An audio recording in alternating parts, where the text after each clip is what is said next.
చైతన్య రథం ప్రేక్షకులకు స్వాగతం, నమస్కారం. ఏ రాజ్య పాలకుడికైనా, ఏ రాష్ట్ర ముఖ్యమంత్రికైనా ఆ రాష్ట్రం పట్ల అభిమానం ఉండాలి, ప్రజల పట్ల ప్రేమ ఉండాలి. అప్పుడే ఆ రాష్ట్రాన్ని అభివృద్ధి చేద్దామన్న కాంక్ష ఆ ముఖ్యమంత్రికి వస్తుంది.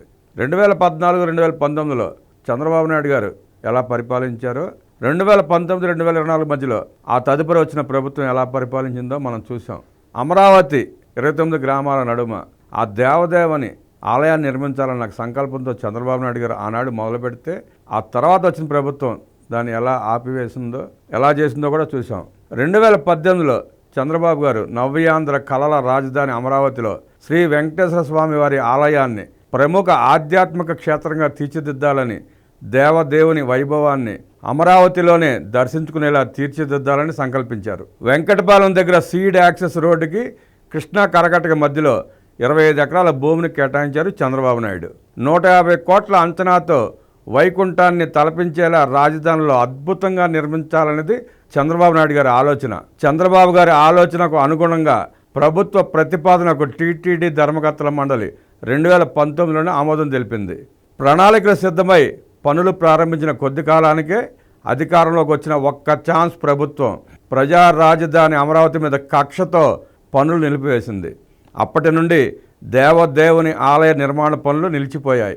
జగన్ రెడ్డి ఆదేశంతో ఆలయ నిర్మాణ అంచనా వ్యయాన్ని 150 కోట్ల నుండి 36 కోట్లకు కుదించబడింది. ఆలయం ప్రాకారం, రాజగోపురం, ధ్వజస్తంభం, మండపం మాత్రం నిర్మించి భక్తుల మనోభావాలను దెబ్బతీసింది. వైఎస్ఆర్ కాంగ్రెస్ పార్టీ ప్రభుత్వం అమరావతిని ధ్వంసం చేయాలని ప్రయత్నం చేసిన, శ్రీవారి ఆలయ నిర్మాణాన్ని కుదించిన వెంకన్న ఆలయం శ్రీవారి భక్తులతో నిత్యం కళకళలాడింది. గత జగన్ రెడ్డి ప్రభుత్వ దాష్టికాన్ని, ప్రజల కష్టాన్ని చూడలేక ఆగ్రహించి దేవదేవుడు వేసిన శిక్షకి కుదేలైన జగన్ రెడ్డి పార్టీ ఇప్పుడు కనుమరుగవుతూ ఉండడం చూస్తున్నాం. అఖండ విజయంతో కూటమి ప్రభుత్వం ఏర్పడి చంద్రబాబు గారు ముఖ్యమంత్రి అయ్యాక గత టీడీపీ పాలనలో శ్రీవారి ఆలయ నిర్మాణాన్ని ఏ స్థాయిలో నిర్మించాలనుకున్నారో అంతకు మించి సర్వాంగులతో పునఃప్రారంభించబోతున్నారు. దేవతల రాజధాని అమరావతిలో మార్చి 15, 2025న శ్రీవారి కళ్యాణోత్సవాన్ని టీటీడీ వేలాది మంది భక్తుల మధ్య కన్నుల పండుగగా నిర్వహించింది. ప్రజా రాజధాని పునర్వైభవానికి కూటమి ప్రభుత్వం శ్రీకారం చుట్టింది. దేవదేవ క్షేత్ర వైభవాన్ని ప్రజా రాజధానిలోని దర్శించుకునేలా వైభవోపేతంగా తీర్చిదిద్దేందుకు శ్రీ నారా చంద్రబాబు నాయుడు గారు నడుం కట్టారు.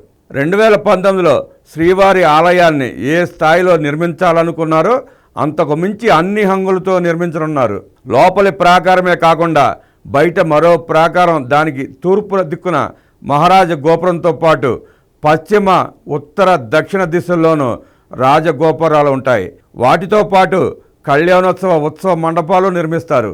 అర్జిత సేవల మండపం, అద్దాల మండపం, వాహన మండపం, రాధా మండపాలను నిర్మిస్తారు. ఆలయ వెలుపల ప్రాంగణంలో కట్ స్టోన్ ఫ్లోరింగ్ నిర్మించనున్నారు.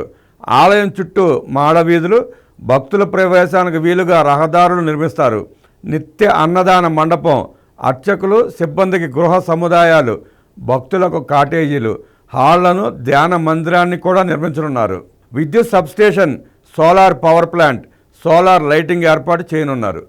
ఆంధ్రుల కళల రాజధాని అమరావతి నిర్మాణాన్ని ప్రారంభిస్తున్న కూటమి ప్రభుత్వం 185 కోట్లతో శ్రీవారి ఆలయాన్ని అభివృద్ధి చేసేందుకు సన్నద్ధమవుతోంది. ఆలయ నిర్మాణ ప్రణాళికలను టీటీడీ అధికారులు ముఖ్యమంత్రి చంద్రబాబు గారికి వివరించడంతో ఆధ్యాత్మిక కేంద్రానికి ఆయన ఆమోదించడంతో వేగంగా నిర్మించడానికి సిద్ధమవుతున్నారు. 2019లో అధికారంలోకి వచ్చిన జగన్ రెడ్డి 150 కోట్లతో ప్రారంభించిన దేవాలయాన్ని 36 కోట్లకు కుదించి మమ అనిపించడం భక్తుల మనోభావాలను దెబ్బతీసింది.